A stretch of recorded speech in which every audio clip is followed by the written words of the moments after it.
नमस्कार मित्रांनो, लग्नानंतर होईलच प्रेम मालिकेच्या आजच्या जबरदस्त भागामध्ये आपल्याला असं पाहायला मिळतंय की आता पार्थ आणि काव्याच्या भांडणामुळे तिने जीवाकडे पार्थची तक्रार केलेली असते आणि त्यामुळे मात्र इथे पार्थचे डोळे उघडलेले असतात. सोबतच आर्याने सोनोग्राफीचे रिपोर्ट्स जीवानंदिनी समोर पकडलेले असतात आणि त्यामुळे मात्र जीवाने आर्याला इथे फाट्यावर मारतच नंदिनीला घट्ट मिठी मारली आणि त्यामुळे मात्र आर्या दुखावली. हेच आपल्याला या आजच्या भागात पाहायचे, त्यामुळे व्हिडिओ हा शेवटपर्यंत पहा. तर आता प्रेक्षकांनो, मालिकेच्या सुरुवातीला आपण पाहतोय पार्थने जीवाला कॉल केलेला असतो आणि नंदिनीला चक्कर आली, तू ताबडतोब घरी ये असं स्पष्ट शब्दात सांगितलेलं असतं. जीवाने त्याला विचारलेलं असतं की नेमकं काय झालंय, तिला चक्कर का आली आहे, त्याचबरोबर ती बरी आहे ना, ती ठीक आहे ना.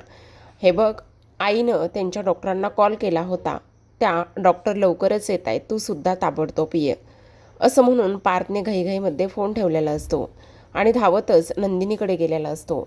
आणि त्यावेळेला मात्र जीवा म्हणत असतो, जर आईच्या डॉक्टरांनी इथे चेक केलं नंदिनीला तर त्या एका झटक्यात सांगतील की त्या प्रेग्नंट नाही आहेत म्हणून. दुसऱ्या बाजूला डॉक्टर आलेले असतात. पार्थ डॉक्टरांना नंदिनीच्या खोलीमध्ये घेऊन येतो आणि तेव्हा मानिनी म्हणत असते, माझ्या नातवाला आणि त्याचबरोबर नंदिनीला दोघांनासुद्धा सुखरूप ठेव, काहीही दोघांनाही होता कामा नये. डॉक्टर प्लीज तुम्ही आला आहात ना, प्लीज एकदा नंदिनीला चेक करा ना, तिला काय झाले, अहो ती प्रेग्नेंट आहे आणि अशी अचानकच चक्कर येऊन पडली आहे, काय झालं असेल, प्लीज डॉक्टर तुम्ही ताबडतोब चेक करा ना असं म्हणून आता लगेचच डॉक्टर म्हणत असतात, तुम्ही काळजी करू नका, एकदा मी पाहते आणि चेक करून सांगते काय झालेलं असेल नेमकं. तर बाळ तर ठीक असेल ना डॉक्टर, मानिनीची कंटिन्युअसली बडबड सुरू असते. तेव्हा डॉक्टर नंदिनीला चेक करत असतात आणि म्हणत असतात, काळजी करण्याचं काही कारण नाही आहे. आणि तेव्हा इथे डॉक्टर नंदिनीचा हात हातात घेऊन नाडी तपासणार.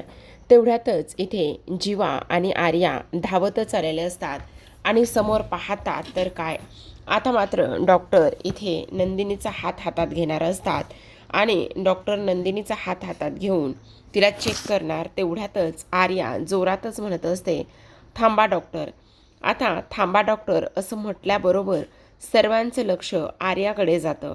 डॉक्टरांचा हात तसाच थांबलेला असतो. त्यावेळेला मात्र आर्या पुढे येते आणि म्हणत असते, सॉरी डॉक्टर, पण नंदिनी माझी पेशंट आहे, मी आली आहे ना आत्ता. तेव्हा डॉक्टर म्हणत असतात, ठीक आहे, तुम्ही आला आहात ना, तर तुम्ही नंदिनीला चेक करू शकता. मग आता पार्थ हा डॉक्टरांना सोडवायला बाहेर निघून जातो. पार्थ डॉक्टरांना सोडवायला बाहेर निघून गेल्यानंतर आता मात्र इथे आर्या ही समोर बसलेली असते आणि तेव्हा ती चेक करत असते. मानिनी तरीसुद्धा तेच प्रश्न विचारत असते की नंदिनीला काय झालं असेल, नंदिनी ठीक तर आहे ना, काही काळजी करण्याचं कारण तर नाही आहे ना आर्या, आर्या प्लीज सांग ना. तेव्हा आर्या म्हणत असते, काकू काळजी करण्याचं काही कारण नाही, तुम्हाला सांगू का, डिहायड्रेशन झाले आणि त्यामुळे नंदिनीला चक्कर आली, स्ट्रेसमुळे चक्कर आलेली आहे, तिने बहुतेक ना टेन्शन घेतलेलं असावं, बस एवढंच कारण आहे, पण तुम्हाला काळजी करण्याची काहीच गरज नाही. आता मात्र जीवा म्हणत असतो, नंदिनी कधी शुद्धीवर येणार आहे, नंदिनी ताबडतोब शुद्धीवर आली पाहिजे. तेव्हा तिला उठवणं आर्या. आर्या म्हणत असते, अरे जीवा हे बघ, तिला आराम करू दे, तिने आराम केला ना तर तिला नक्कीच शुद्ध येईल, काळजी करण्याची वगैरे काहीच गरज नाही आहे आणि तेव्हा तिला आराम करू दे, प्लीज तू इथून चल.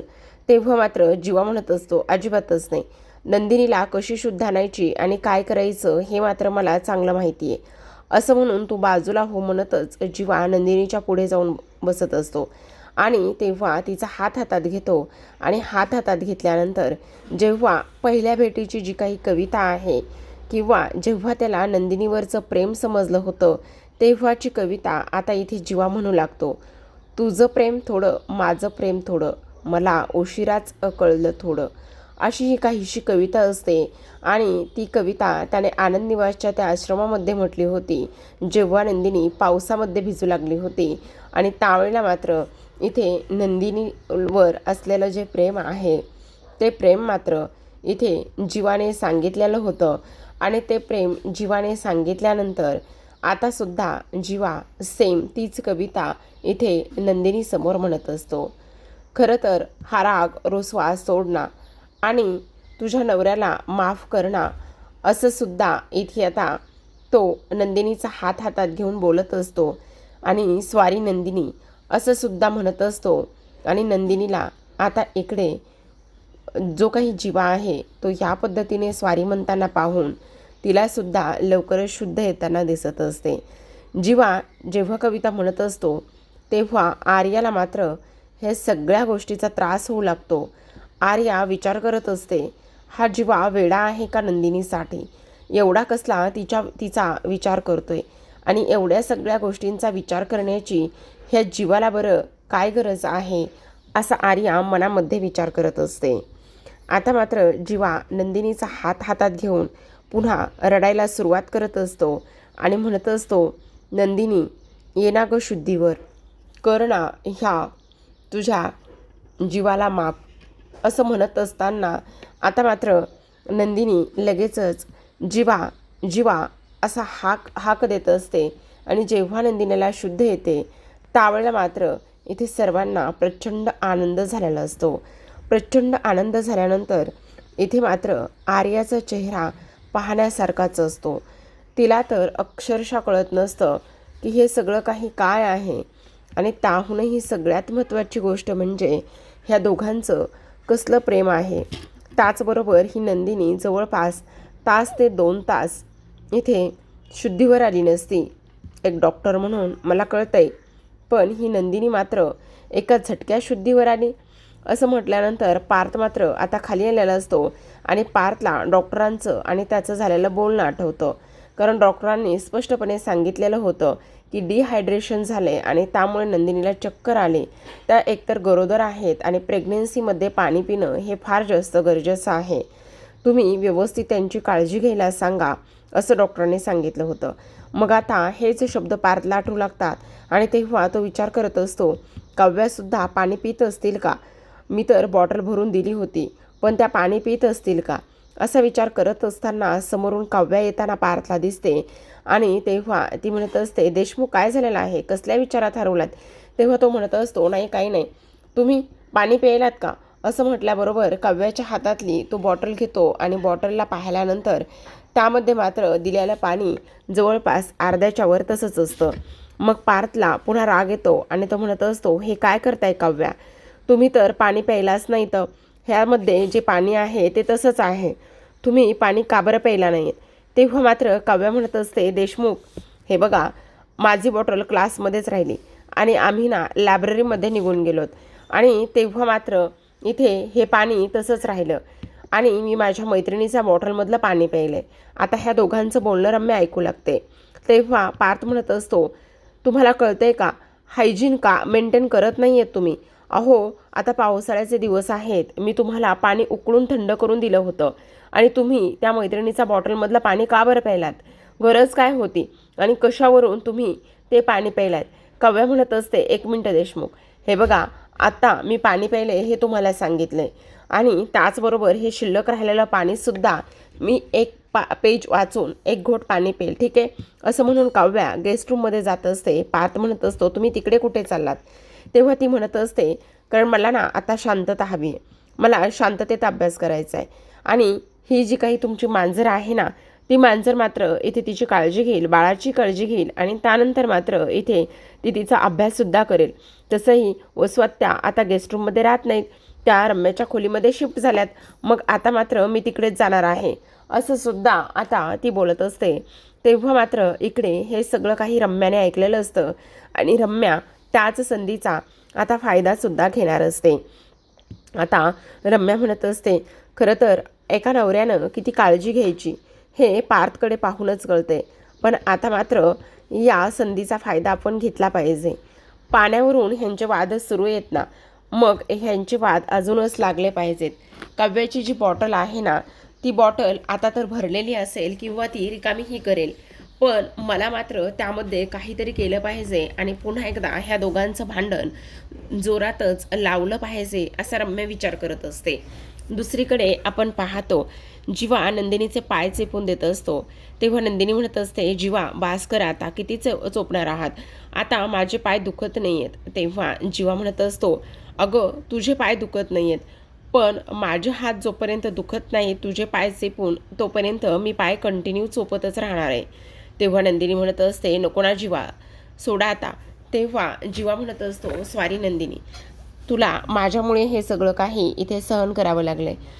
खरं तर माझ्यामुळे तुला ट्रेस आला आणि त्यानंतर तुला चक्कर आली, पण नंदिनी मात्र तू अजिबात काळजी करू नकोस. हे बघ, इथून पुढे अगदी तुझ्या मनासारखं सगळं काही होणार आहे.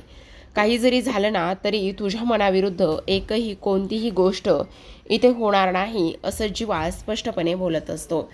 आता ह्या सर्व काही गोष्टी इथे बोलल्यानंतर आता नंदिनी म्हणत असते, पण जीवा तुम्हाला कळतंय का, तुम्ही हल्ली प्रत्येक वेळी स्वारी खूप जास्त म्हणताय आणि त्यानंतर मात्र चुका ह्या खूप जास्त करतच राहताय, ही गोष्ट तुमच्या लक्षात येते का? आता हे सगळं काही बोलल्यानंतर जीवा म्हणत असतो, हो नंदिनी, कळतंय मला, येतंय माझ्या सगळं काही लक्षामध्ये, पण तू मात्र अजिबात काळजी करू नको, सगळं काही व्यवस्थित करेल मी आणि त्याचबरोबर तुला काळजी वगैरे करण्याची सुद्धा गरज नाही आहे. आता तुला ट्रेस येणार नाही, तुला कोणत्याही गोष्टीचा त्रास होणार नाही, असंच मी वागेल. हा शब्द आहे जीवाचा नंदिनीला. तेव्हा नंदिनी म्हणत असते, पण जीवा तरीसुद्धा तुम्ही खूप जास्त चुकीचं आणि त्याचबरोबर बदलल्यासारखं वागत आहात. आता मात्र जीवाला अजूनच टेन्शन आलेलं असतं. दुसरीकडे काव्या गेस्ट रूममधून इथे हॉलमध्ये येते आणि डायनिंग टेबलवरती बसत असते. आता डायनिंग टेबलवर बसल्यानंतर स्वतःची बॉटलसुद्धा ती सोबतच घेऊन आलेली असते बरं का, कारण त्यामध्ये आणखी थोडंसं पाणी वगैरे शिल्लक असलं तर इथे डायनिंग टेबलवर बसल्या बसल्या आपल्याला ते पाणी पिता येईल असा ती विचार करत असते आणि डायनिंग टेबलवर बसते आणि त्यानंतर राहिलेलं बुक्स रीड करायला घेते. त्यानंतर पुन्हा म्हणत असते, हे 1-2 घोट जे पाणी आहे ना ते सगळं आता संपवून टाकते, कारण त्याचं काय आहे ना, ह्यात जर थोडं जरी पाणी दिसलं ना तर देशमुख मात्र पुन्हा एकदा माझ्या नावाने चिडतील आणि हे सगळं काही करतील, असं अजिबातच व्हायला नको, असं सुद्धा ती बोलते आणि त्यानंतर राहिलेलं सगळं काही पाणी जे आहे ना ते पाणी ती संपवते. आता मानिनी देवळामध्ये जाऊन आलेली असते आणि तेव्हा लगेचच काव्या तिला विचारते, काय झालं आई, एवढी कसली गडबड आहे, सगळं काही ठीक आहे ना? तेव्हा ती म्हणत असते, नाही गं काव्या, कसलंच ठीक नाही आहे, आज मी देवळामध्ये गेले होते. हो, पण एवढ्या गडबडीने पाण्यापावसाचं तुम्ही यावेळेला देवळात का गेला होतात? अगं, मी आता देवळात गेले आणि देवळात गेल्यानंतर इथे मी तुम्हा दोघींसाठी सुद्धा प्रार्थना केली, म्हणजे तुला आणि तुझ्या बाळाला, त्याचबरोबर नंदिनी आणि इथे तिच्या बाळाला काही होता कामा नये. म्हणजे कसं आहे ना काव्या, आज नंदिनीवर जे काही वेळ आली, ज्या काही गोष्टी झाल्या ना, त्यामुळे मला तर फारच जास्त भीती वाटली होती. तेव्हा काव्या म्हणत असते, काय झालं नंदिनी ताईला? अगं तुला माहितीच नाही ना, अगं तिला ना चक्कर आली होती आणि ट्रेसमुळे हे सगळं झालं, पण आता ती ठीक आहे. काव्या लगेचच म्हणत असते, थांबा मी आत्ता जाऊन येते ताईकडे, या घरामध्ये ना काय चाललंय मला कळतच नाही आहे, मला तर कोणी काही सांगतच नाही आहे, देशमुखांनी सुद्धा मला काही सांगितलेलं नाही आहे. ताई बरी आहे ना आता? हो, ती बरी आहे आता, ती आराम करते. पण नाही नाही, मी आत्ता ताबडतोब जाते ताईकडे आणि ताईला भेटते. तेव्हा लगेचच आता इकडे ती धावतच तिच्या ताईकडे जात असते, तर मानिनी मात्र आता किचनमध्ये स्वयंपाकासाठी निघून जाते. आता रम्या वाटच बघत असते, कधी एकदाची काव्याची बॉटल तिच्या हाती पडते आणि कधी एकदा मी पारच्या मनामध्ये तिच्याबद्दल गैरसमज निर्माण करते आणि दोघांचं जोरातच भांडण लावून देते. ह्या सगळ्या गोष्टी ती पाहत असते. आता मानिनी आणि काव्या ह्या दोघी जणी तिथून निघून जातात. तेवढ्यातच लगबगीने रम्या तिथे आलेली असते. रम्या तिथे आल्याबरोबर डायनिंग टेबलवर जी बॉटल दिसते ती बॉटल ती हातामध्ये घेते आणि त्यानंतर म्हणत असते, काव्या, आता पार्थ तुझी खूप जास्त काळजी करतोय ना, त्याचबरोबर त्याने तुला पाणी प्यायला सांगितलंय ना, आणि तू सुद्धा ही बॉटल सगळी संपवलीस, पण आता मात्र ह्याच्यासोबत एक जादू होणार आहे आणि त्या जादूमुळे आता ही पाण्याची बॉटल रिकामी पुन्हा फुल भरणार आहे, असं रम्या पुन्हा एकदा म्हणत असते. आणि हे सगळं काही बोलल्यानंतर आता मात्र इकडे ती लगेचच ती पाण्याची बॉटल घेते आणि किचनमध्ये निघून जाते. दुसरीकडे आपण पाहतो की काव्या धावतच नंदिनीकडे आलेली असते आणि नंदिनीला म्हणत असते, ताई तू ठीक आहेस ना, तुला काहीही झालेलं नाही आहे ना? तेव्हा मात्र ती म्हणत असते, अगं काव्या, मी ठीक आहे, मला काहीही झालेलं नाही आहे, तू काळजी करू नकोस, हे बघ सगळं काही ठीक आहे. त्यावेळेला मात्र ती म्हणत असते, हो सगळं काही ठीक आहे, पण तरीसुद्धा मात्र मला टेन्शन आलेलं आहे. आणि काय रे जीवा, तुला नंदिनी ताईची व्यवस्थित काळजी घेता येत नाही का? तू असं कसं वागू शकतोस तेच मला काही कळत नाही. काही चाललंय काय तुझं? तू असं का वागतोयस रे? त्यावेळेला मात्र इथे आता ती म्हणत असते, नंदिनी ताई, हे बघ तू काळजी अजिबात करू नकोस. काही जरी झालं ना तरीसुद्धा तुला आम्ही काही होऊ देणार नाहीत. त्यावेळेला मात्र ती म्हणत असते, हो काव्या, मी ठीक आहे, मला काहीही झालेलं नाही आहे. तेव्हा जीवा म्हणत असतो, हे मात्र तुमचं चांगलंच आहे. म्हणजे मला एक गोष्ट कळत नाही आहे, काही झालं की तुमच्या सर्वांची गाडी मात्र माझ्यावर का बरं घसरते? मी काही केलेलं नाही आहे. आणि तुम्हाला आणखी एक गोष्ट सांगू का? सगळ्यात महत्त्वाची म्हणजे आता नंदिनी बरी आहे, तिला काहीही झालेलं नाही आहे. त्यावेळेला मात्र काव्या म्हणत असते, हो ते सगळं ठीक आहे, ते आम्हाला सगळ्या गोष्टी कळत आहेत, पण तरीसुद्धा आम्हाला इथे नंदिनीची काळजीच वाटते. आणि नंदिनी ताई, आणखी एक गोष्ट, आता तुलासुद्धा इथे 4था महिना सुरू झाला आहे, त्यामुळे तुझंसुद्धा पोट व्यवस्थित दिसायला हवं. पण तू अजिबात काळजी करू नकोस, सगळं काही व्यवस्थित होईल. आणि त्याचबरोबर काही झालं ना तरी आता मात्र आपली प्रेग्नेन्सी आपण दोघींनीसुद्धा एन्जॉय करायची आहे. तू काळजी घे स्वतःची, आणि ट्रेस वगैरे अजिबात कसलाच घेऊ नको, असं म्हणून आता काव्या तिथून निघून जाते. काव्या तर तिथून निघून जाते, पण आता मात्र इकडे जीवाच्या मनामध्ये प्रश्न निर्माण झालेले असतात. आता लगेचच इकडे जीवा नंदिनीला म्हणत असतो, नंदिनी तुझ्या गोष्टी लक्षात येत आहेत का? अगं काव्या काय म्हणाली? आता तुलासुद्धा 4था महिना सुरू झाला आहे, आणि तुलासुद्धा 4था महिना सुरू झालेला असल्या कारणाने आता मात्र तुझं पोट दिसत नाही आहे, ही गोष्ट तेवढीच महत्त्वाची आहे. त्यावेळेला मात्र इथे नंदिनी म्हणत असते, बरोबर आहे, आता 4थ्या महिन्यामध्ये पोट कसं दिसेल ना, ह्या गोष्टीचा विचार केला पाहिजे. मग आता जीवा म्हणत असतो, बघितलंस, नकळतपणे तू सुद्धा ह्या सगळ्या गोष्टी बोलू लागलेली आहेस. दुसरीकडे काव्या खोलीमध्ये जाते आणि त्यानंतर पुन्हा तिचा अभ्यास करू लागलेले असते. जेव्हा अभ्यास करू लागते त्यावेळेला मात्र पार्थ हातामध्ये ती बॉटल घेऊन आलेला असतो आणि म्हणत असतो, काव्या, तुमचं हे सगळं काय चाललेलं आहे? तुमची असं वागण्याची हिंमत कशी झाली? त्यावर ती म्हणत असते, काय झालेलं आहे? तुम्ही असं काय बोलताय?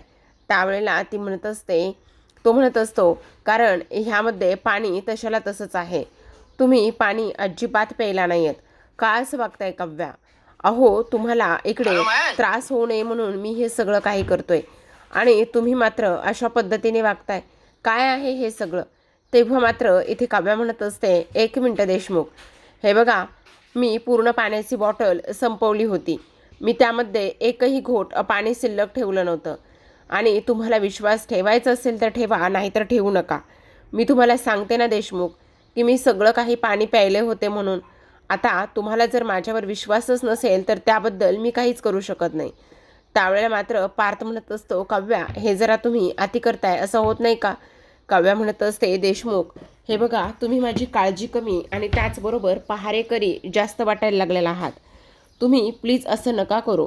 त्यावेळेला मात्र पार्थ म्हणत असतो, पहारेकरी म्हणजे? हो, हे बघा देशमुख, मी सगळं पाणी संपवलं होतं आणि आता मात्र मला पाणी प्यायचं नाही आहे, मला प्लीज अभ्यास करू द्या. त्यावेळेला मात्र पार्थ तिच्या हातातलं पुस्तक घेत असतो आणि म्हणत असतो, अजिबातच नाही, आत्ताच्या आत्ता हे सगळं पाणी संपवा. असं म्हणून आता दोघांमध्ये जेव्हा त्या पुस्तकावरून खेचाखेची होत असते त्यावेळेला त्या पुस्तकाचे 2 तुकडे पडलेले असतात आणि रम्याला मात्र प्रचंड हसायला येतं असतं, कारण तिच्या शेवटी मनासारखं झालेलं असतं की काव्याच्या पुस्तकाचे 2 तुकडे झालेले आहेत. आता मात्र काव्याला राग आलेला असतो आणि राग आलेली काव्या ही पार्थकडे रागानेच पाहत असते आणि त्याला म्हणत असते, देशमुख, तुमची हिंमत कशी झाली हे सगळं काही करण्याची आणि माझ्या पुस्तकाचे असे 2 तुकडे करण्याची? तर आता प्रेक्षकांनो, आजच्या भागामध्ये एवढंच.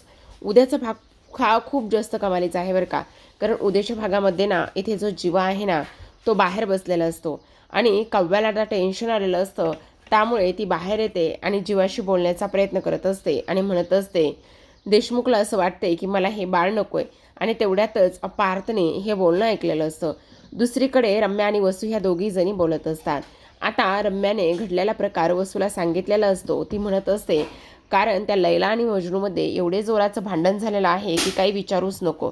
कारण आता ना तुला सांगू का, त्या काव्याचं पुस्तक पार्थकडून फाटलंय आणि त्याबरोबर तुला सांगते अशी ठिणगी पडलेली आहे ना त्या दोघांच्या नात्यामध्ये. त्यामुळे आता मात्र त्यांचं नातं हे टोकाला जाणार आहे. आता एवढा मोठा गैरसमज मी त्या दोघांमध्ये निर्माण करून ठेवला आहे की काही विचारूच नको. त्यावेळेला मात्र वसू म्हणत असते, अगं रम्या, हे सगळं काही करणं खरंच गरजेचं आहे का? तेव्हा मात्र रम्या म्हणत असते, हो आई, हे सगळं काही करणं गरजेचंच आहे. त्या काव्याला धडा शिकलाच पाहिजे. आता दुसऱ्या दिवशी सकाळची वेळ असते आणि ही आर्याने तिची सोनोग्राफी केलेली असते आणि तेव्हा त्याचे रिपोर्ट्स इकडे जीवा आणि नंदिनीकडे ती विनिंगला घेऊन आलेली असते. आता ती म्हणत असते, ही आपल्या बाळाची पहिली सोनोग्राफी आहे. असं म्हटल्याबरोबर जीवा ती सोनोग्राफी नंदिनीला दाखवतो. नंदिनी इमोशनल होते, तिच्या डोळ्यात पाणी येतं आणि जीवाकडे पाहून ती रडायला लागते. तेव्हा मात्र इथे आर्या जीवाला मिठी मारायला जाते, पण जीवा मात्र तिला मिठी न मारता तिला कॉंग्रॅच्युलेशन्स करत असतो, ते म्हणजे हात हातात देऊन. तेव्हा मात्र आर्याला थोडंसं विचित्र वागतं त्याचं हे वागणं.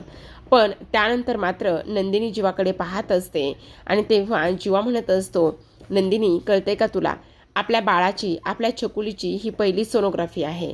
असं म्हटल्याबरोबर नंदिनी आता जीवाला मिठी मारते, पण नंदिनी आणि जीवाला एकत्र मिठीत पाहून आर्याच्या चेहऱ्याचे रंगच उडालेले असतात. तिला तर आता इकडे जीवाचा राग येतो, पण आर्याचा चेहरा नंदिनीने बरोबर वाचलेला असतो. तिला समजलेलं असतं की आर्याच्या मनामध्ये नेमकं आत्ता यावेळेला काय काय सुरू असेल ते. तर प्रेक्षकांनो, पुढचा भाग पाहायला अजिबात विसरू नका. त्यामुळे लगेच चॅनलला सबस्क्राईब करा आणि पाहत राहा लग्नानंतर होईल.